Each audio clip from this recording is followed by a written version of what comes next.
पत्रकार परिषद बोलवण्याचे मुख्य कारण असं आहे की जयसिंगपूर नगर परिषद जयसिंगपूरचे आम्ही शिरोळ तालुका विकास आघाडीचे 6 सदस्य असून आम्ही 5 लोकनियुक्त आहे, एक आमच्याकडून कॉप्ट झालेले आहे.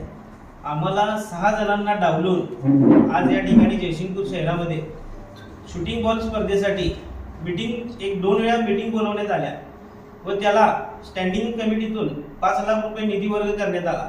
त्या निधी वर्ग करताना अथवा मीटिंग घेताना आम्हाला कुठलीही कल्पना दिली नाही किंवा त्यामध्ये आम्हाला सहभागी केले नाही, मग कोणतीही माहिती दिलेली नाही आहे. आणि अशा पद्धतीने हे मनमानी कारभार करून सध्याचे नगराध्यक्ष असतील, मुख्याधिकारी असतील यांनी यांचा असा भोंगळ कारभार चालवलेला आहे.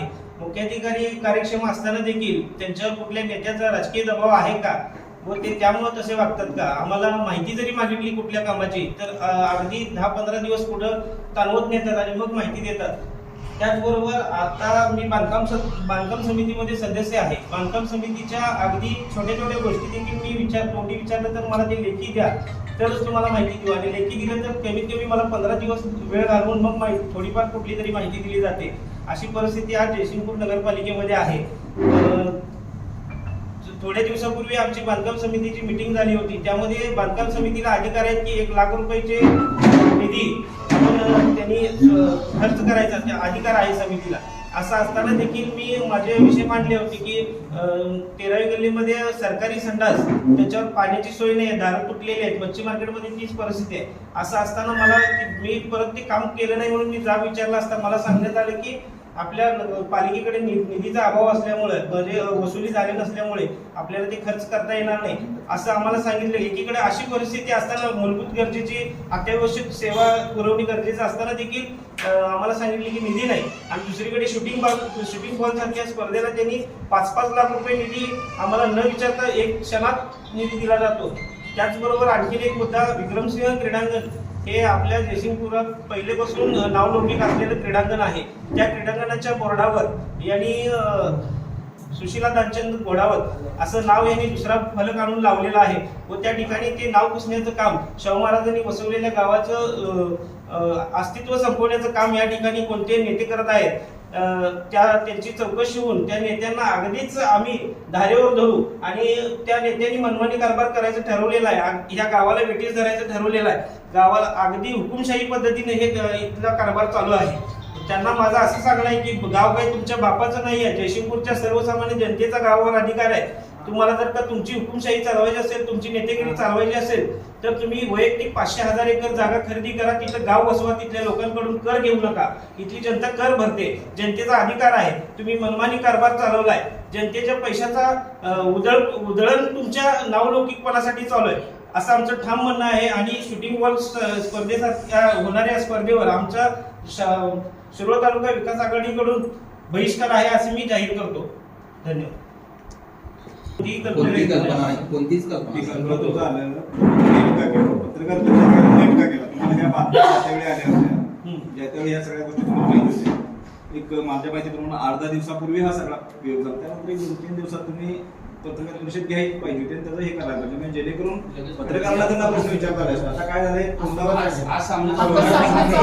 पत्रकार परिषद आम्हाला त्यांनी सांगितले की आपण बसायचंय आणि बसून ह्यामध्ये मार्ग काढायचा तुम्हाला आम्ही त्यांनी म्हणजे सरळ स्पष्ट सांगा. सत्ताधारी आघाडीनं असं सांगितलं आणि मुख्याधिकाऱ्यांनी असं सांगितलं की विस्कटलेली नाही चर्चा,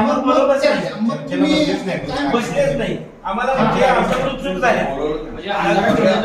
नगराध्यक्षांनी स्वतः सांगितले की आमच्याकडून चूक झाल्या, पण चूक जाणून बुजून झालेली आहे असं आम्हाला वाटतंय. आणि ती चूक झाल्या हा शब्द सांगून देखील 4 दिवस पुढे ढकलून देखील आम्हाला कुठल्याही गोष्टीची माहिती दिलेली नाही. चूक झाली आणि बोलवली नाही. चूक झाली कबूल केली, चूक झाली हे कबूल केले.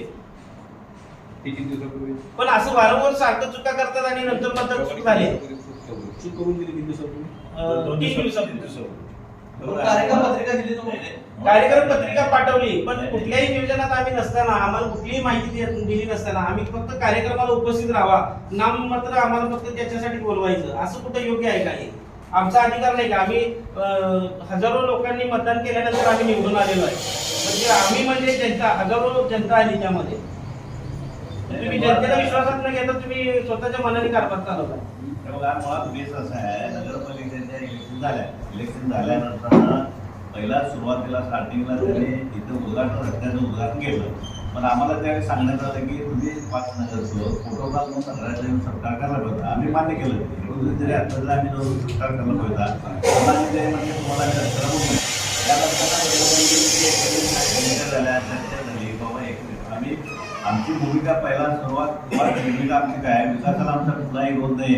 पण आम्हाला विश्वासात घेऊन केला तर आमचा विरोध नाही, नसेल तर आमचा कायम स्वरूपी त्या चांगल्या कामाला आमचा विरोध असणार नाही. पण चुकीच्या कामाला आमचा 100% विरोध असणार आहे. यावेळी नगरपालिकेत 5 वर्षात काही जरी घडामोडी घडल्या, राजकारणावरचं खातं काही झालं, पण विकास कामाला आमचा विरोध राहणार नाही हे फक्त लक्षात घ्या. परंतु चुकीच्या कामाला आमचा विरोध आहे. हे मनमानी कारभार आहे यांचा. मनमानी कारभार म्हणजे काय आहे, तुम्ही नगरपालिकेचे फंड घेता, तुम्ही व्हॉलीबॉल सामने बंद पडलेला आम्ही सुरू करा म्हणणारे माणसं आहेत त्यातली. व्हॉलीबॉल सामन्याला आमचा विरोध नाही, पण यांच्या वृत्तीला आमचा विरोध आहे. मूळ लक्षात घ्या की क्रीडामध्ये या व्हॉलीबॉलचे जे सामने जयसिंगपूरमध्ये अनेक ठिकाणी गेल्या 35 वर्ष बोलले होते, त्या खेळाला आमचा विरोध आहे. पण आम्ही इथे 5-6 नगरसेवक आहे. आम्ही या बसलेल्या लोकांमध्ये आम्ही कुठल्या सार्वजनिक कामात नाही देणगी देणारे आम्ही माणसं आहे की नाही, प्रत्येक ठिकाणी आमच्या देणगी आहे. तर आम्ही इथे एखादी 2 टीम आम्ही घेतल्याच नाही खेळायला. ह्या सगळ्या प्रवृत्तीला आमचा विरोध आहे. सामने त्यांनी घेतलं का, सामन्याला आमचा पर्टिक्युलर विरोध नाही, परंतु ह्या प्रवृत्तीला सत्ताधाऱ्या प्रवृत्तीला आमचा ठाम विरोध आहे. आणि ह्याच्या पुढे प्रत्येक कामामध्ये विरोध राहील आमचा. आम्हाला जर त्यांनी उच्च लेखत असतील किंवा संख्या कमी असेल, परंतु हे आम्ही चालवून देणार नाही. हे 100% आम्ही ह्या 5 वर्षामध्ये संघर्ष करायची आमची भूमिका राहणार आहे. आणि गावच्या विकासासाठी त्यांनी आम्हाला ज्यावेळी एकत्र बोलून देईल, विकासासाठी म्हणाले मी, पण चांगल्या कामाला आमचा विरोध असणार नाही ते पण समजून घेऊन सांगितल्यानंतर ना. परंतु चुकीच्या पद्धतीने आता परवा दिवशी संतोष म्हटला ते बरोबर आहे. आम्ही त्याला फोन लावला की तुम्ही हे कार्यक्रम घेताय, आम्हाला का निरोप दिला आहे, आमच्या का कानावर टाकलं आहे. नगरपालिकेत आम्ही गेल्यानंतर आम्हाला कळतंय आम्ही फंड देणार आहे नगरपालिका. मग 5 लाख देणार आहे का, 10 लाख देणार आहे, 15 लाख देणार आहे का, 20 लाख देणार आहे, हे अजून कन्फर्म नाही आहे. त्यांनी जे काय